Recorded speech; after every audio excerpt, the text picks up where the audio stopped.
toi, Seigneur, il n'y a que toi. Il n'y a que toi, Jésus, il n'y a que toi. Il n'y a que toi, Seigneur, il n'y a que toi. Il n'y a que toi, Jésus, il n'y a que toi.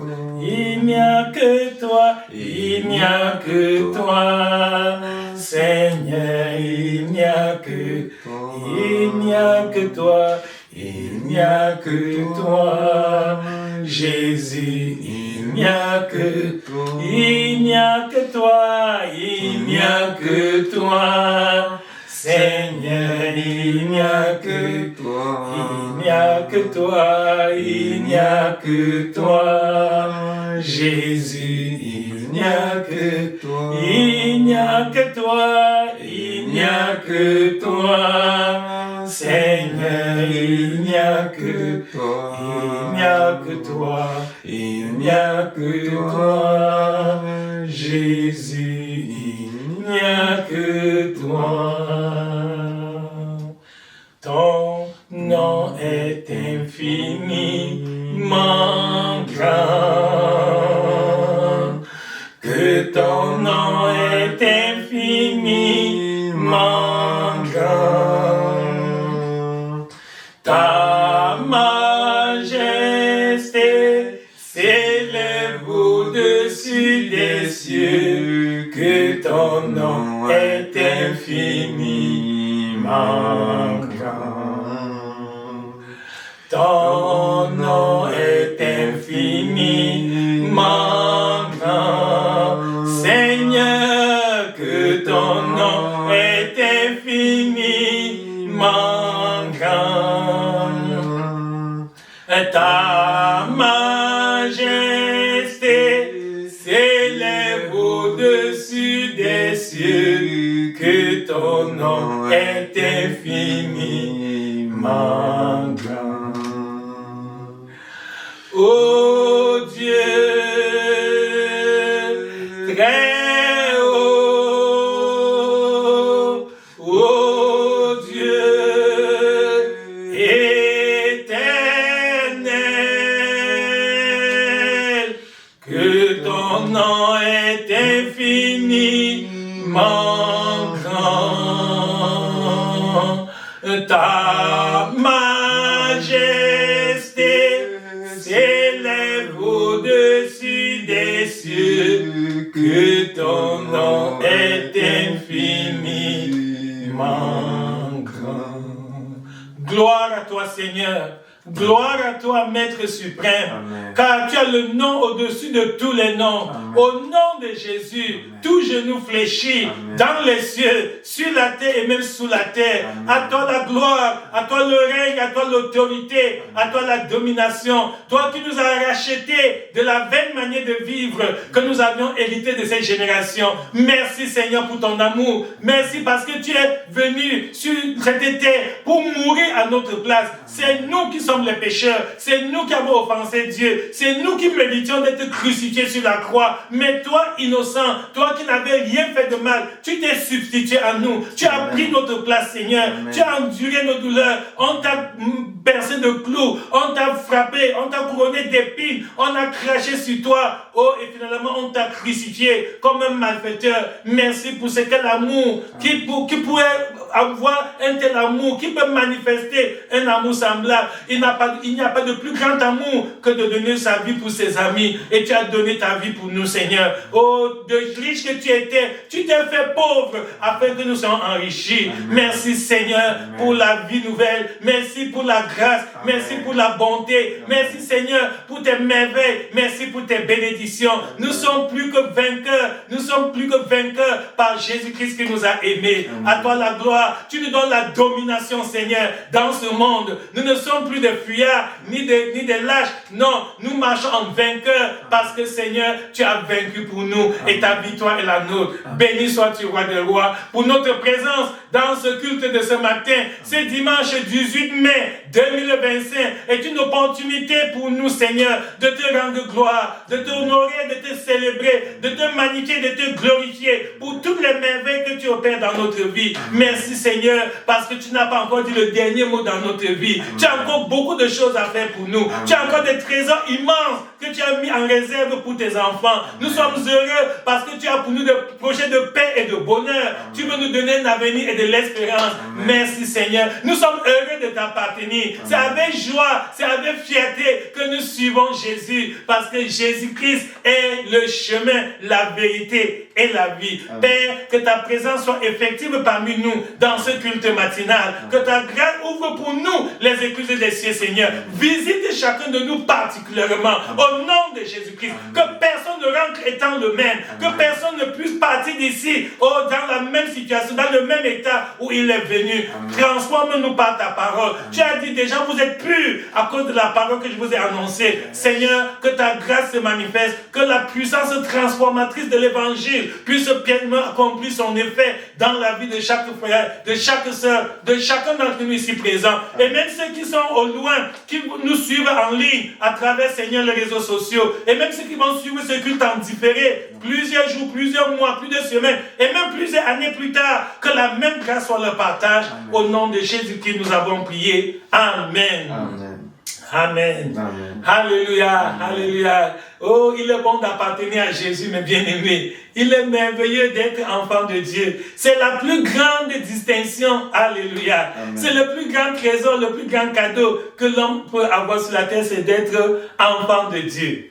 Ceci dit, notre méditation de ce matin pour thème, je sais qui je suis en Christ. Alléluia. Amen. Je sais qui je suis en Jésus-Christ. Je sais qui je suis en Christ. Alléluia. Amen. Oui, nous revenons sur ce problème d'identité. Parce que jusqu'à présent, il y a beaucoup d'enfants de Dieu qui ne connaissent pas leur identité. Et même ceux qui la connaissent, parfois ils l'oublient. Il y a des moments où les gens ont une perte de mémoire, entre guillemets, où les gens vraiment se comportent. Quand tu les regardes, tu te demandes, est-ce que celui-ci sait qui il est? Est-ce qu'il sait vraiment que ce qu'il a reçu du Seigneur? Donc nous allons parler de l'identité chrétienne. D'abord, qu'est-ce que l'identité en général?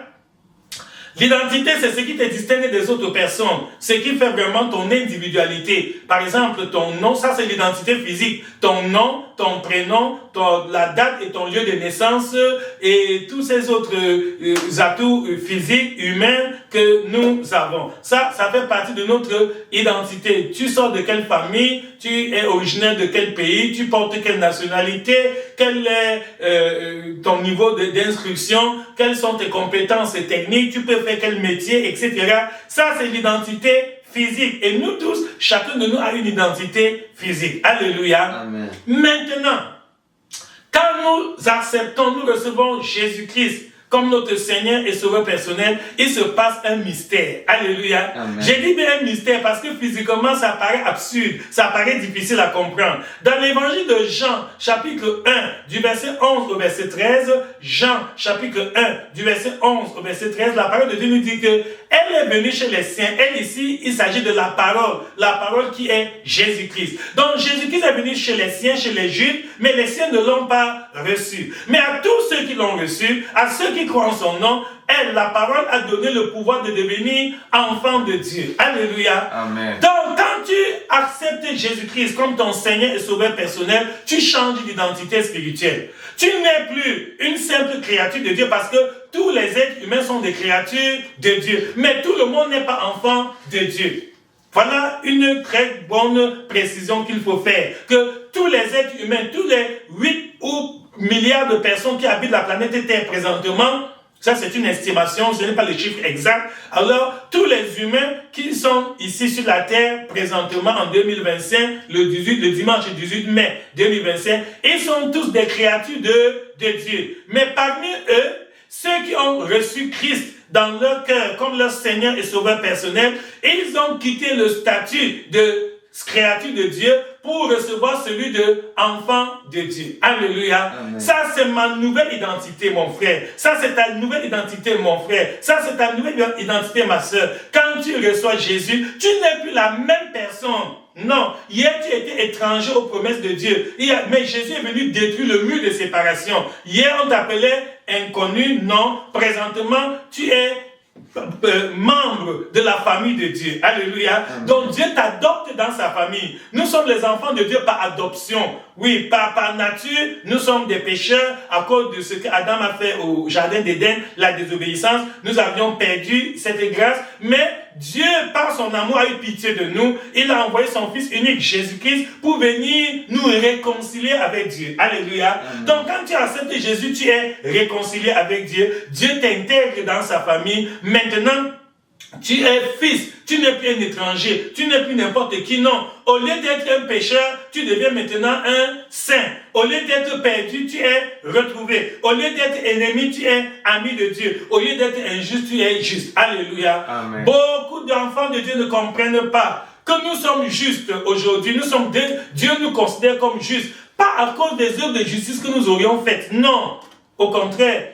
Mais par le sacrifice de Jésus, c'est le sang de Jésus qui nous rachète et qui maintenant fait de nous les enfants de Dieu. Alléluia. Amen. Voilà ce que nous sommes. Voilà qui nous sommes. Mais très souvent, nous ne le savons pas ou encore nous l'oublions. Les difficultés de la vie, les vents, les tempêtes qui soufflent sur nous, les problèmes, le chômage, la pauvreté, la maladie, les déceptions, la dépression, ça fait que nous oublions notre identité. Et tu surprends les enfants de Dieu qui parlent encore comme les non-croyants. Tu vas voir un chrétien qui dit, oh, vraiment, moi je suis là, je ne suis qu'un pauvre pécheur. Non! Comment tu peux te dire encore un pauvre pécheur alors que Christ est mort sur toi? L'apôtre Paul dit dans Galates chapitre 2 verset 20 que j'ai été crucifié avec Christ. Galates chapitre 2 verset 20. J'ai été crucifié avec Christ. Et si je vis encore aujourd'hui, ce n'est plus moi qui vis, c'est Christ qui vit en moi. Alléluia. Amen. En d'autres termes, quand tu as accepté Jésus, tu n'es plus la même personne. Oui, Paul dit que je ne suis plus le Paul que vous connaissiez autrefois là. L'ancien Paul que vous avez connu est mort avec Christ. Ce n'est plus ce Paul qui vivait, l'homme charnel. Maintenant, c'est Christ qui vit en moi. Donc, je suis une nouvelle créature. C'est dans 2 Corinthiens, chapitre 5, verset 17. 2 Corinthiens, chapitre 5, verset 17. Il est dit clairement que si quelqu'un est en Christ, il est une nouvelle créature. Alléluia. Amen. Les choses anciennes sont passées. Voici, toutes choses sont devenues nouvelles. Par conséquent, tu dois être dans la joie. Ce n'est pas normal qu'un enfant de Dieu soit tout le temps dans la tristesse. Il y a des petits moments d'épreuves, de difficultés, mais même dans ces choses, nous sommes plus que vainqueurs par celui qui nous a aimés. Alléluia. Amen. Donc même quand il y a des difficultés, quand nous traversons des tempêtes, des orages, les vents soufflent sur nous, les vagues de la mer veulent submerger notre vie, nous devons garder confiance en Dieu. Alléluia. Amen. Donc un enfant de Dieu n'a plus peur, pas de peur. J'ai peur de qui? Qui peut me faire quoi? Ma vie est cachée en Christ, ma vie est entre les mains de Dieu. Et Jésus a dit que tout pouvoir lui appartient. Matthieu chapitre 28, verset 18 à 20. Jésus a dit clairement que tout pouvoir m'a été donné dans les cieux et sur la terre. Or, je suis sur cette terre dont Jésus parle. Par conséquent, il n'y a aucune puissance sur la planète Terre qui dépasse la puissance de Jésus. Alléluia. Amen. Donc, tant que tu as cette conscience que je suis dans les mains de Jésus, tu n'as pas peur des sorciers, tu n'as pas peur des marabouts, des voyants, des charlatans, je ne sais pas quel nom on leur donne. Même ceux qui sont dans les sectes occultes ou pernicieuses et tout le reste, leur pouvoir ne dépasse pas la puissance de Jésus. Le Seigneur Jésus a vaincu tous ces démons sur la croix. Il les a livrés publiquement en spectacle. Il a triomphé de par le sang de sa croix. Alléluia. Amen. Donc nous sommes dans de bonnes mains. Alléluia. Amen. Mon frère, dis à ton voisin, nous sommes dans de bonnes mains. Alléluia. Ma soeur, je suis dans de bonnes mains. Mon frère, je suis dans de bonnes mains. Je suis dans les mains de Dieu. Et Dieu est tout puissant. C'est-à-dire qu'il n'y a pas une autre puissance qui dépasse celle de Dieu. Dieu est omnipotent, Dieu est omniprésent. Quand les gens font des complots contre moi, je ne suis même pas là, mais Dieu le sait, Dieu voit. Alléluia. Amen. Et Dieu connaît et Dieu me défend. Il est écrit dans Psaume 34, verset 8, que l'ange de l'Éternel campe autour de ceux qui le craignent, il les arrache au danger. Alléluia. Amen. Donc présentement, comme tu me vois là, j'ai les anges de Dieu autour de moi. Physiquement, je ne peux pas les voir à l'œil nu, mais ce sont eux qui m'escortent, qui me gardent, qui m'amènent au travail, travail, qui m'amène à l'école, qui m'amène à la maison, au marché, partout, même quand je voyage. Alléluia. C'est ça le statut d'un enfant de Dieu. N'oublions plus notre identité. Le monde nous effraie. Alléluia. Amen. Je vais vous dire un secret. La plus grande peur de Satan, c'est que tu découvres qui tu es en Christ. La plus grande peur de Satan, c'est qu'un jour, en te regardant comme ça, il constate, il découvre que tu sais, tu connais ton identité en Christ. L'ennemi fait tout pour te masquer ton identité en Christ. L'ennemi fait tout pour que tu ne connaisses pas ton identité en totalité. Et même quand tu as un petit aperçu, il fait tout juste pour te perturber. L'ennemi t'effraie. Alléluia. Amen. Le diable est comme un chien enchaîné. Le diable est comme un chien qu'on a attaché et qu'il aboie. Il aboie. Mais toi qui ne sais pas qu'il est enchaîné, tu as peur, tu trembles. Hein? Tu paniques et tu t'en vas chercher le secours en Égypte. Tu t'en vas. Ce n'est pas bon. Il ne peut rien. Un chien qui est solidement enchaîné, il peut aboyer, il peut même sauter, il peut bondir, il peut faire tout, mais il est limité. Tant que tu n'arrives pas là où la chaîne lui permet d'arriver, il ne peut rien faire. Tu vois, c'est la même chose pour Satan. La Bible dit dans 1 Pierre 5, c'est que soyez sobres, veillez. Votre adversaire, le diable, rôde comme un lion, rugissant, cherchant qui va dévorer. Satan a le pouvoir de rôder autour de nous, oui, mais il n'a pas le pouvoir de nous toucher. Alléluia.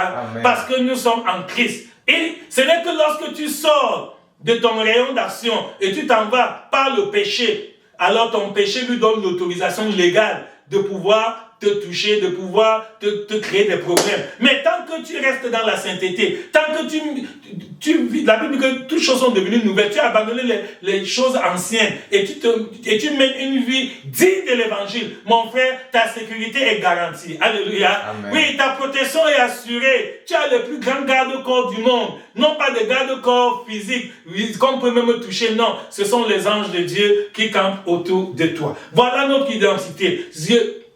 Je regrette que jusqu'aujourd'hui, même après avoir passé plusieurs années dans la foi, il y a des chrétiens qui ne connaissent pas leur identité spirituelle. Quand il y a des problèmes, même le chômage, tu l'entends parler comme un païen que, oh, je suis fini, oh, je vais devenir même quoi maintenant, etc.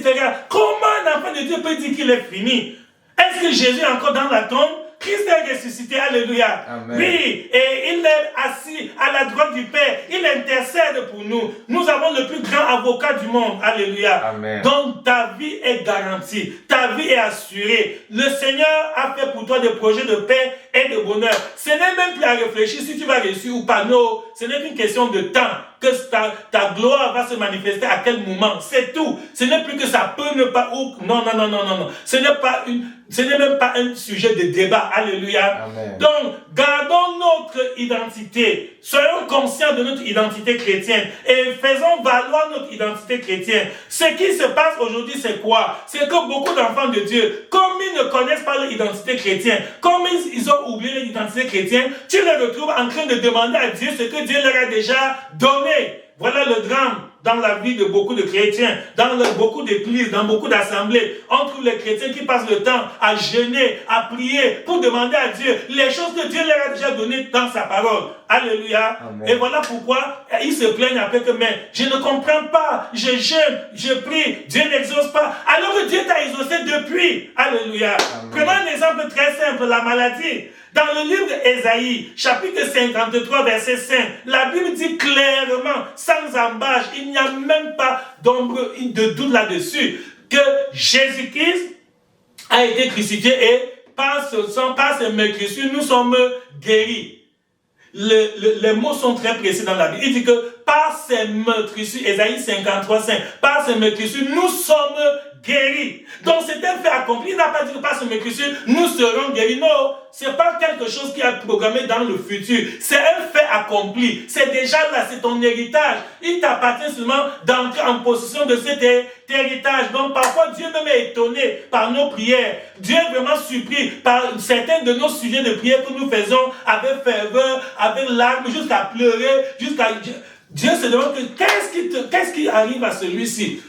Pourquoi il ne prend? Dieu dit que Dieu, donne-moi, alors que Dieu t'a déjà donné. Dieu s'attend seulement à ce que tu te lèves en tant que fils. dans la maison, tu n'es plus étranger dans la maison de Dieu. Non, nous sommes les concitoyens des saints. Le Seigneur Jésus-Christ a détruit le mur d'inimitié qui nous séparait et des deux, il n'en a fait qu'un. Alléluia. Donc, au nom de Jésus, mon frère et ma soeur, au nom de Jésus, lève-toi, entre en possession de ton héritage. Au nom de Jésus, ne perds plus le temps encore dans le doute. Satan sème le doute encore. Ah, même comme la Bible dit là, que par le Messie Jésus, je suis guéri. Est-ce que c'est même vrai? Vous voyez, tu as deux diagnostics devant toi. Alléluia. Amen. Tu as le diagnostic de Dieu. Dieu t'a déjà examiné et Dieu t'a déclaré guéri. Maintenant, il y a aussi le diagnostic des hommes. Les hommes vont te dire que non, tu n'es pas guéri, tu as encore tes symptômes, il y a ceci, il y a cela. Et c'est ta foi qui va décider. Alléluia. C'est ta foi qui va décider si c'est le diagnostic des hommes qui va s'accomplir sur toi ou si c'est le diagnostic de Dieu qui va s'accomplir sur toi. Dommage, malheureusement, je constate avec beaucoup de douleur, avec beaucoup de larmes, que plusieurs enfants de Dieu aujourd'hui croient plus au diagnostic des hommes qu'au diagnostic de Dieu. Voilà le drame de la vie chrétienne. Beaucoup de chrétiens te diront que oui, il est vrai que la Bible dit que par le mécrissure de Jésus, je suis guéri, mais les hommes ont dit que vraiment c'est incurable, c'est en stade terminal, vraiment c'est ceci, etc. Vous voyez comment nous déshonorons nous-mêmes notre foi. Nous-mêmes, nous donnons l'accès à l'ennemi. Alors la Bible dit dans Éphésiens 4, 27 que ne donnez pas accès au diable. Quand maintenant toi-même tu renies la parole de Dieu, tu refuses ce que Dieu a dit, tu n'as pas foi, tu doutes que il est vrai, la Bible dit que par le mécrissure Jésus je suis guéri, mais mon corps dit le contraire. C'est vrai. Tu as aussi les symptômes, tu as aussi les douleurs, etc. Tout ça, c'est à toi de choisir. Et si tu choisis de croire la parole de Dieu, de confesser la parole de Dieu, de déclarer la parole de Dieu, je sais qu'au début, ça paraît, ça dit qu'il n'y a pas de, tu sens comme s'il n'y a rien eu, qu'il n'y a pas de changement. La même douleur est là, la même souffrance est là, la même peine. Oui, c'est vrai, mais continue mon frère. Tant que tu déclares la parole de Dieu, elle finira par s'accomplir au nom de Jésus. Amen. Prenons l'exemple de Christ. Quand Jésus était au désert, le diable est venu le tenter. La première fois, il a demandé à Jésus de changer les pierres en pain. Jésus lui a dit, il était écrit. Le diable n'est pas parti immédiatement. Donc même toi, ne t'attends pas à ce que dès ta première déclaration, Satan va fuir, la douleur va s'arrêter. Non, parfois l'ennemi est persévérant. L'ennemi essaie de persister pour voir si tu vas chanceler, si tu vas commencer à douter et à te dire, n'est-ce pas j'avais dit, et même ton entourage, les voisins, les membres de famille, les amis, etc., ils sont là pour cultiver le doute en toi. Il y a des choses que les gens disent pour semer le doute. On dit, oh, je connais quelqu'un qui avait cette maladie, c'était grave, il est mort, oh, attends, etc. Tout ça pour semer la peur.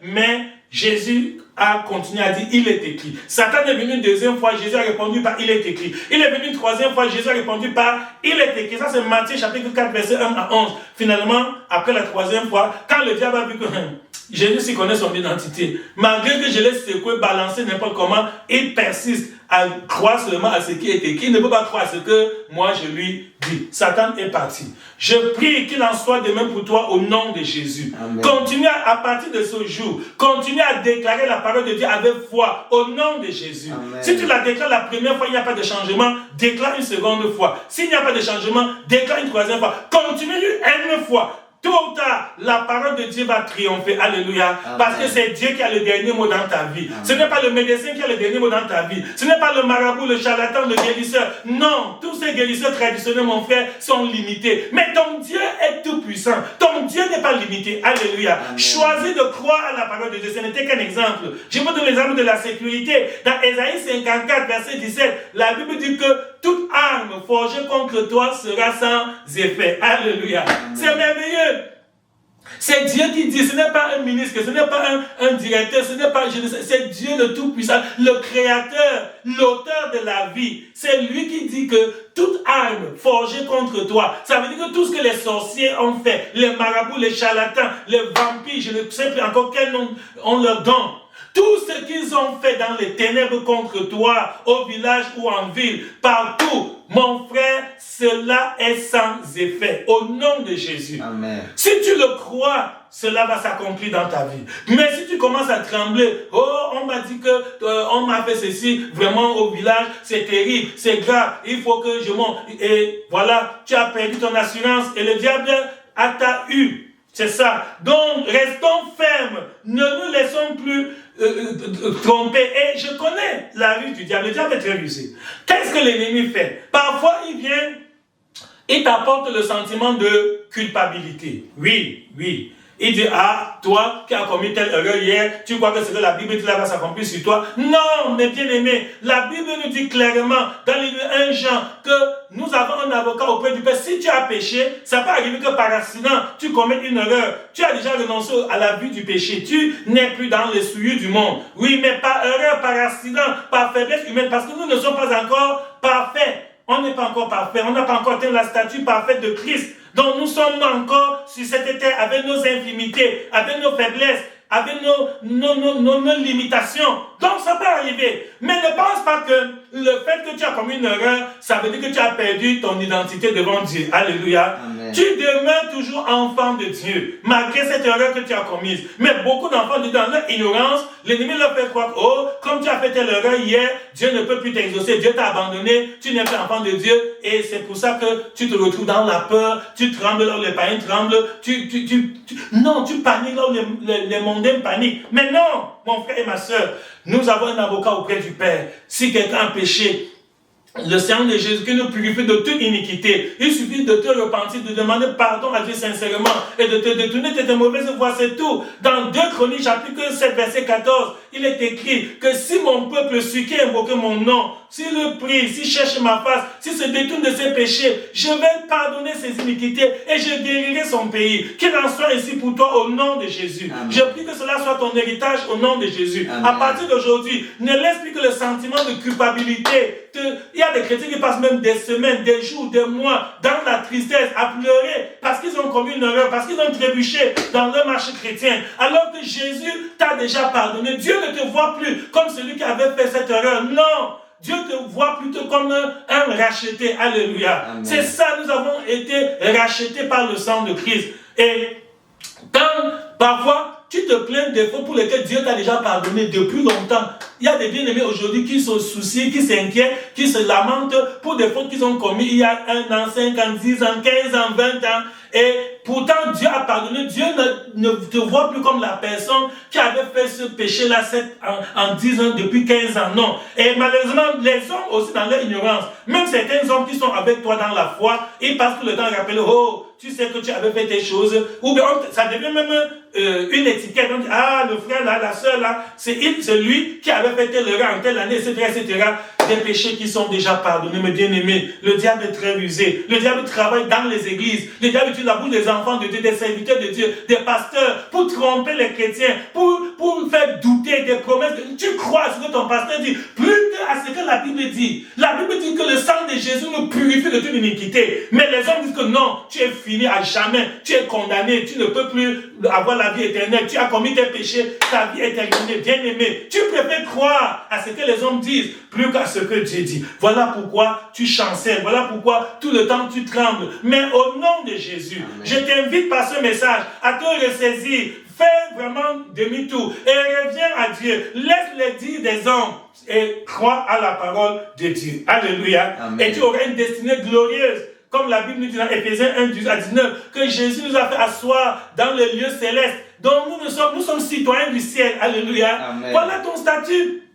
Toi, en tant qu'enfant de Dieu, si tu as vraiment accepté Christ, ta vie n'est plus comme celle des hommes. Dieu nous a témoigné un grand amour pour que nous soyons appelés enfants de Dieu. Et nous le sommes. Et si le monde ne nous connaît pas, c'est parce qu'il n'a pas aussi connu Jésus, non plus. Alléluia. Bien-aimés, voilà le carrefour où nous sommes. Nous sommes un carrefour à deux chemins. Tu as deux options devant toi. Soit tu choisis de croire à la parole de Dieu, soit tu choisis de croire à la parole des hommes. La religion nous a fait beaucoup de mal. La religion nous a déformés. Et la religion nous a appris que c'est l'humilité. Voilà l'illusion.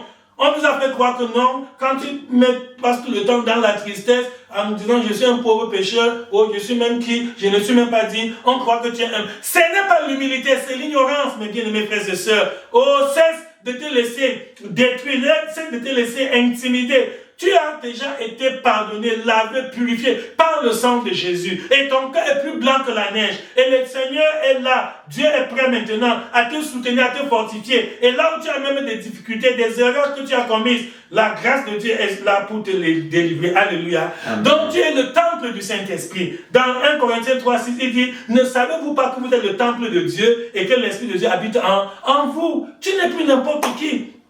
Tu es l'ami de Dieu. Tu es héritier. Alléluia. Amen. Voilà encore un autre aspect de ton statut que tu ignores. Tu es héritier de Dieu et tu es co-héritier avec Jésus. Donc, Jésus est ton co-héritier. Et avec ce statut, comment tu peux te laisser encore intimider, influencer?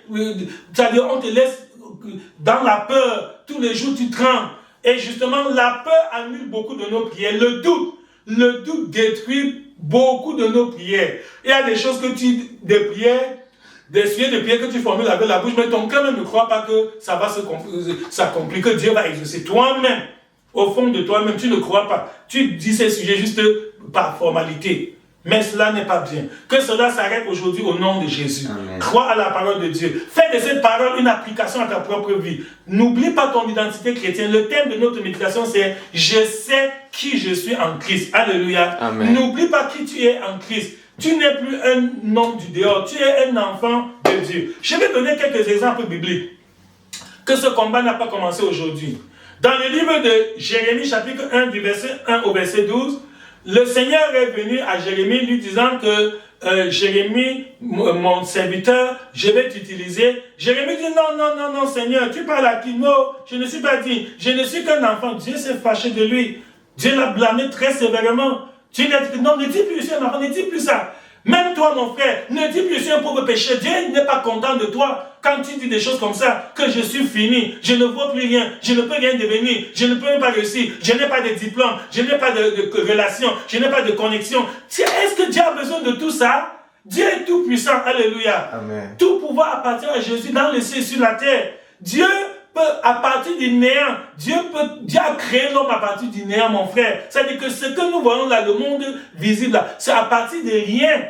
Regarde à quel degré se trouve la puissance de Dieu. Pour que tu dis, comme je ne connais personne, je n'ai pas de diplôme, je n'ai pas d'argent, je suis pauvre, je ne sors pas d'une grande famille, etc. Par conséquent, ma vie est finie. Ce n'est pas vrai. Ce n'est pas vrai. C'est ce que Jérémie faisait, la fausse humilité.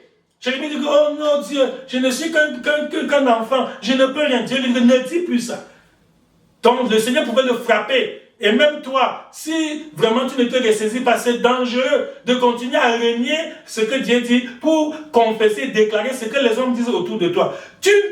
Il faut te voir comme Dieu te voit. Alléluia. Amen. Ne te vois plus comme les hommes te voient. Ne te vois plus comme la religion te voit. Ne te vois plus comme tes amis, ce qu'ils disent de toi. Non. Dieu a dit à Jérémie, ne dis plus je suis un enfant. Pourquoi? Parce que avant même que tu sois conçu dans le sein de ta mère, je te connaissais. Et avant que tu sois né, que tu puisses né, je t'avais consacré, je t'avais établi prophète des nations. Alléluia. Jérémie avait une grande destinée, mais il se sous-estimait. Et c'est la maladie de beaucoup de chrétiens aujourd'hui. Mon frère et ma soeur, cesse de te sous-estimer au nom de Jésus. Amen. Considère-toi, reprends vraiment courage, aie foi en Dieu, garde confiance en la parole de Dieu. Et c'est quand tu crois à la parole de Dieu que la parole de Dieu s'accomplit dans ta vie. Dans Hébreux 4, il nous dit que cette même parole leur a été annoncée autant qu'à nous, mais la parole qui leur fut annoncée ne leur servit de rien, parce qu'elle ne trouva pas de la foi chez ceux qui l'entendirent. C'est terrible. Je ne sais pas si vous comprenez la gravité de ce que nous sommes en train de voir. Dieu dit dans Hébreux 4, 2 qu'il a envoyé sa parole à certaines personnes. Mais ces personnes, cette parole ne leur a servi de rien. Et pourtant, ces paroles étaient capables de les sauver, de les guérir, de les délivrer, de les enrichir. Ces paroles étaient capables de les rendre heureux. Ces paroles pouvaient faire tout dans leur vie. Ces paroles pouvaient résoudre tous leurs problèmes et les délivrer de toutes les difficultés. Mais Dieu constate amèrement que cette parole ne leur servit de... C'est de bonnes nouvelles. Ne leur servit de rien. Pourquoi? Parce que la bonne nouvelle qui leur a été annoncée n'a pas trouvé de la foi dans le cœur de ceux à qui la bonne nouvelle a été annoncée.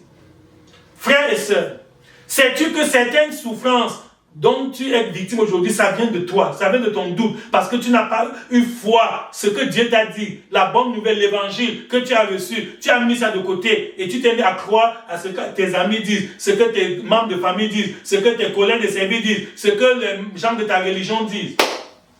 Et finalement, l'évangile ne te sert de rien. C'est pas moi qui le dis, c'est Dieu lui-même qui dit dans Hébreux, chapitre 4, verset 2, que cette bonne nouvelle ne leur servit de rien.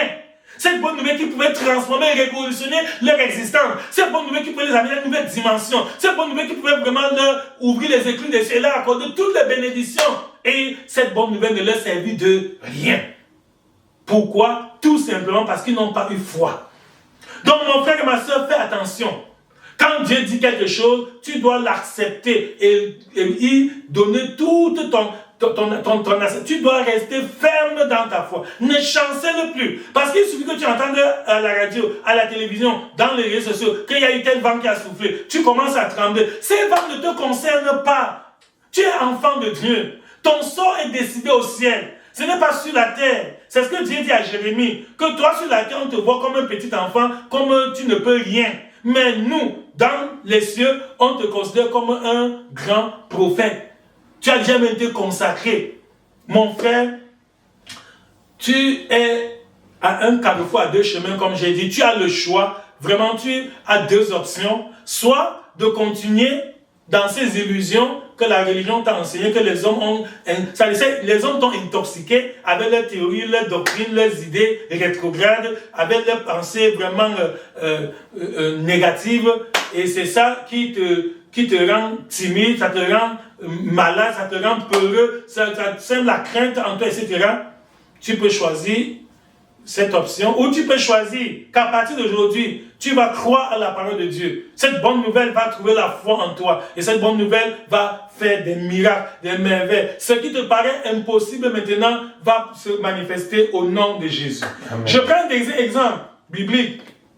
C'est Gédéon dans le livre de Juges, chapitre 6, versets 11 à 16.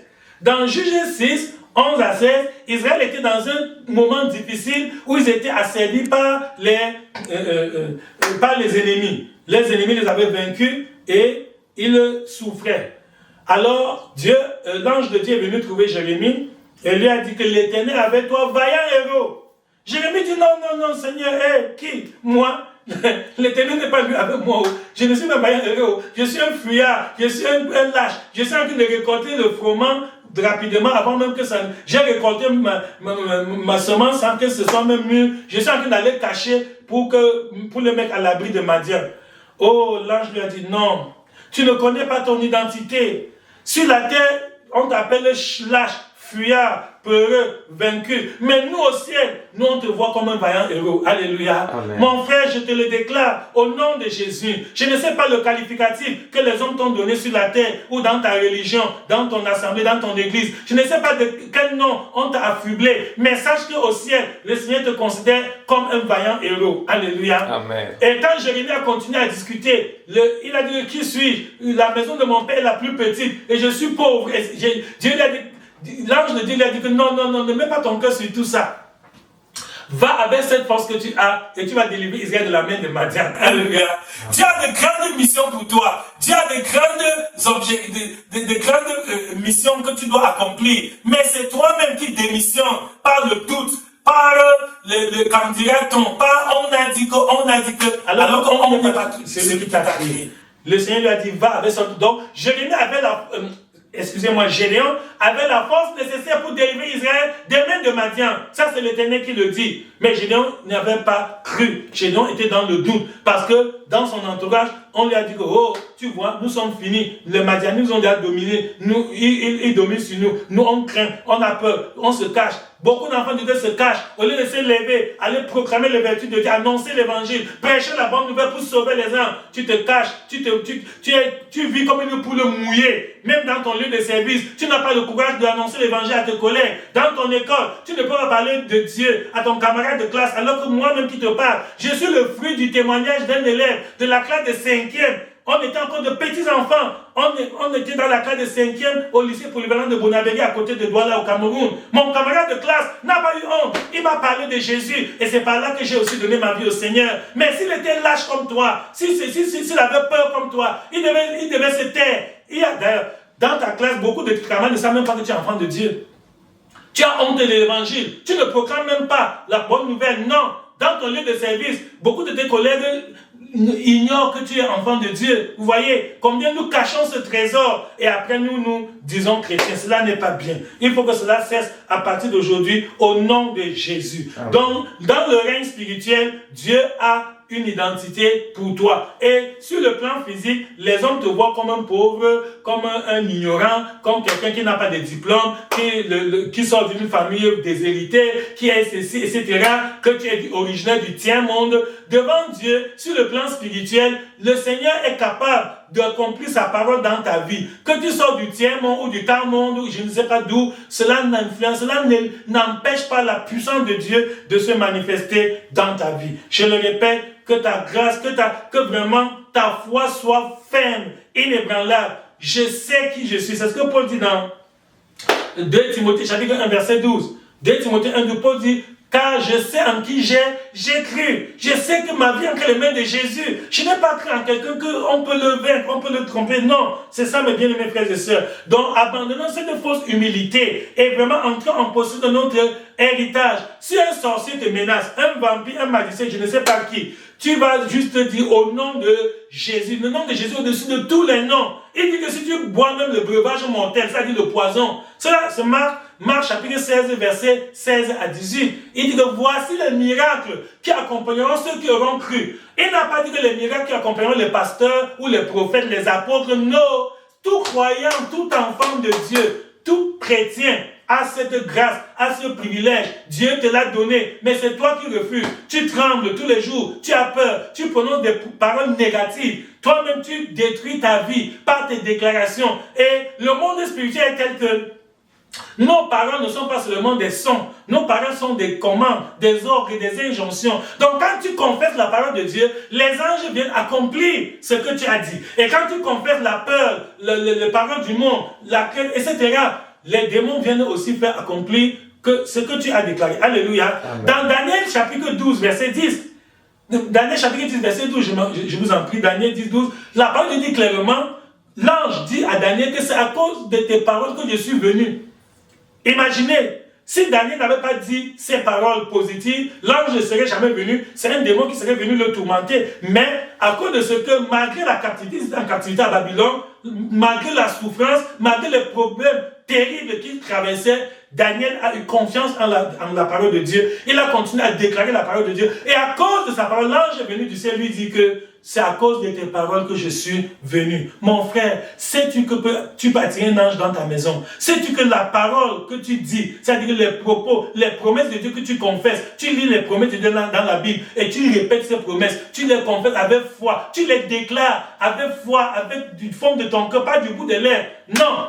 Cela peut faire que Dieu dépêche un ange de ciel pour dire que va l'aider, va lui porter secours, va le délivrer, va intervenir en sa faveur.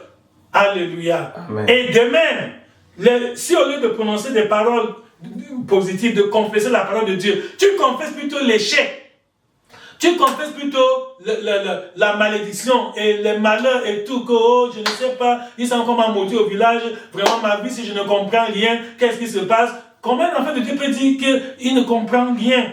La Bible là nous explique tout. Comment tu ne comprends rien?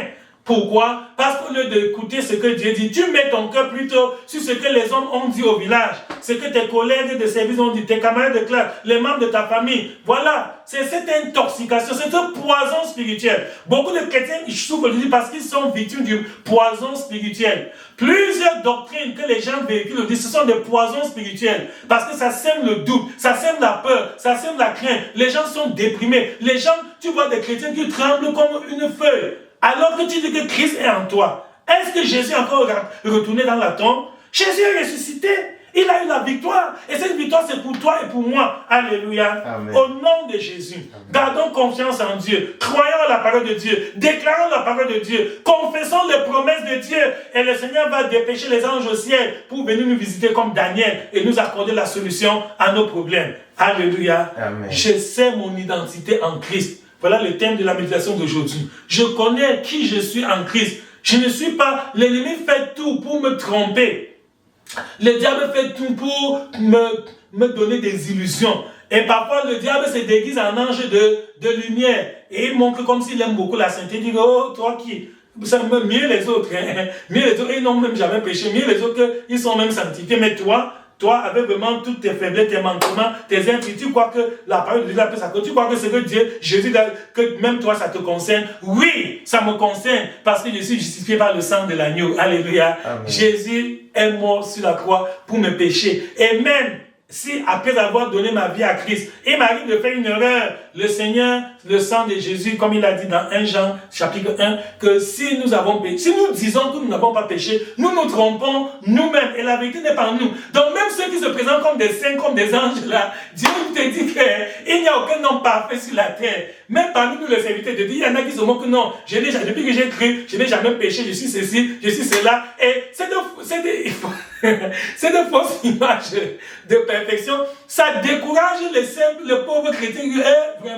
Vraiment, si j'étais au moins comme tel. Et pourtant, si Dieu trouve son dossier, si Dieu te montre sa situation spirituelle, tu auras pitié. Donc, mes bien-aimés, ne nous laissons plus être trompés par les ruses du diable. Crois à la parole de Dieu. Garde ton identité chrétienne.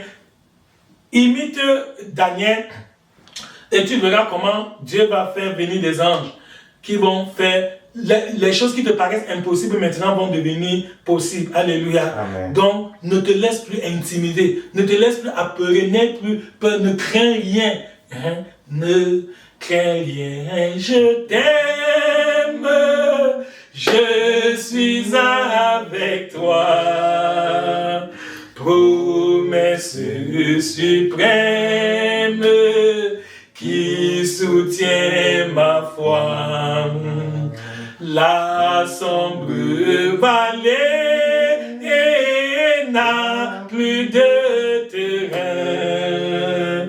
L'âme consolée, je marche avec mon sauveur. Non, jamais tout seul. Non, non, non, non, jamais tout seul. Jésus, mon sauveur, me garde. Jamais ne me laisse seul. Non, non, non, non, jamais tout seul.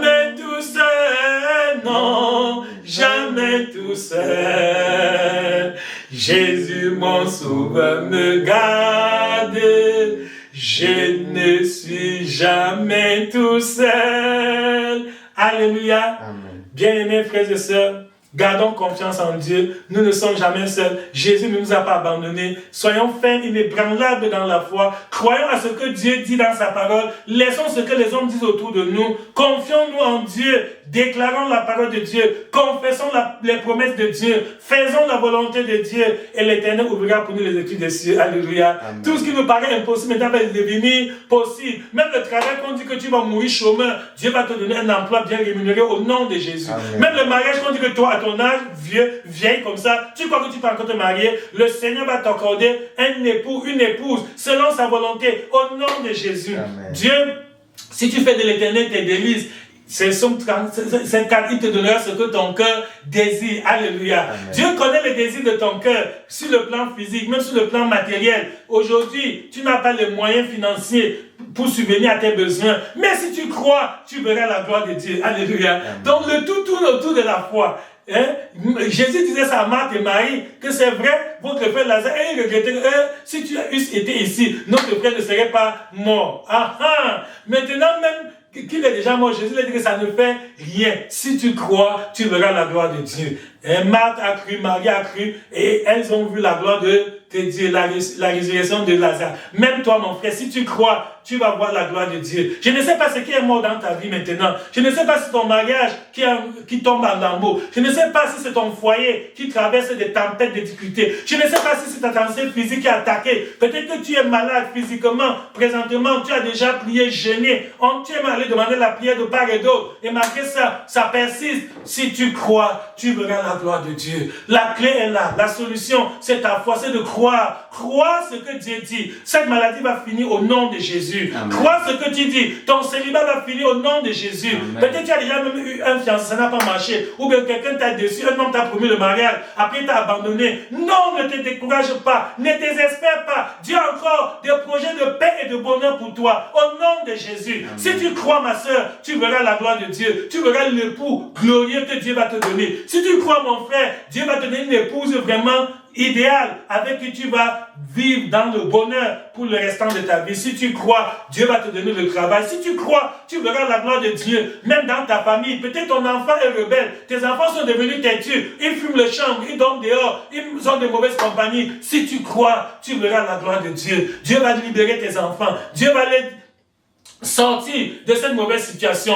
et Dieu va leur accorder de grandir dans la foi, dans la crainte de l'Éternel. Si tu crois, tu verras la gloire de Dieu. Donc, la clé est dans tes mains, la décision est dans tes mains. C'est à toi de décider. Si tu veux voir la gloire de Dieu, tu crois. Et si je ne le souhaite pas, si tu refuses de ne pas croire, ce n'est pas bon. Hébreux 12, chapitre 4, verset 2 nous dit que c'est de bonnes nouvelles qui nous a été annoncé, a aussi été annoncé à d'autres personnes, d'autres frères et sœurs. Mais cette parole n'a pas trouvé la foi en eux. Il dit que cette bonne nouvelle ne leur servit de rien parce qu'elle ne trouva pas de la foi chez ceux qui l'entendirent. Mon frère, je prie que la grâce de Dieu soit ton partage, que ce message vraiment t'aide à avoir foi en la parole de Dieu. La foi vient de ce qu'on entend, et ce qu'on entend vient de la parole de Dieu. Je prie que ce message que tu as entendu, que ce message que tu as écouté, que ça sème la foi en toi, que ce message sème la confiance en Dieu dans ton cœur, et que maintenant tu sois conscient de ton identité chrétienne, que tu saches qui tu es en Christ, et que tu gardes cela malgré les vents. Je sais que même après ce message, Satan va encore faire souffler beaucoup de tempêtes sur ta vie, pour te faire douter, pour te faire chanceler, pour te faire encore dire, est-ce que c'est même vrai ce que le pasteur a enseigné? Non, c'est vrai. Cela ne dépend pas des circonstances, cela ne dépend pas des situations que tu es en train de vivre. C'est la parole de Dieu est oui et amen. Si tu crois, tu verras la gloire de Dieu. Nous prions. Seigneur, merci pour ce message. Merci pour cette parole qui vient chasser les ténèbres de l'ignorance de nos cœurs. Merci pour ce message par lequel, Seigneur, tu nous révèles ta volonté. Tu nous fais connaître le plan de Dieu pour notre vie. Tu nous rappelles notre identité chrétienne. Oui, Seigneur, nous sommes de nouvelles créatures. Nous sommes enfants de Dieu. Nous sommes plus seulement les créatures de Dieu. Nous sommes des héritiers. Nous sommes les citoyens du ciel. Seigneur, tu nous as accordé tant de privilèges et nous allons marcher dans la victoire. Nous allons marcher, nous allons jouir de toutes les bénédictions que tu nous as promises. Nous allons, Éternel, manifester ta gloire dans notre génération au nom de Jésus-Christ. Amen.